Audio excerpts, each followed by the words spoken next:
వివరాలు పహల్గాం ఉగ్రదాడి నేపథ్యంలో పాకిస్తాన్పై భారత్ కఠిన చర్యలు తీసుకున్న విషయం తెలిసిందే. దీనిపై దాయాది దేశం అక్కసు వెళ్లగక్కుతుండటంతో ఇరు దేశాల మధ్య ఉద్రిక్త పరిస్థితులు నెలకొన్నాయి.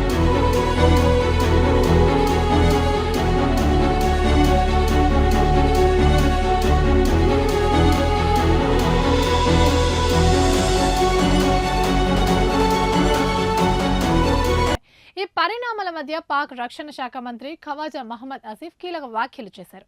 పహల్గాం ఘటన నేపథ్యంలో భారత్ ప్రతీకార దాడి చేపడుతోందని, త్వరలోనే ఇది జరిగే అవకాశం ఉందని ఆయన వివరించారు. దీంతో మా భద్రతా బలగాలను అప్రమత్తం చేశామని ఆయన తెలిపారు. దాడులు జరిగే పరిస్థితుల్లో కొన్ని వ్యూహాత్మక నిర్ణయాలు తీసుకోవాల్సి ఉంటుందన్నారు.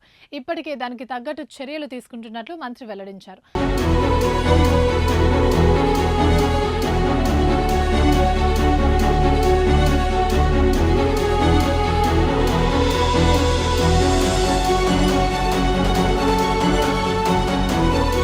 ఉనికికి ప్రత్యక్ష ముప్పు ఉందని భావిస్తే అణ్వాయుధాలను ప్రయోగిస్తామని పేర్కొన్నారు.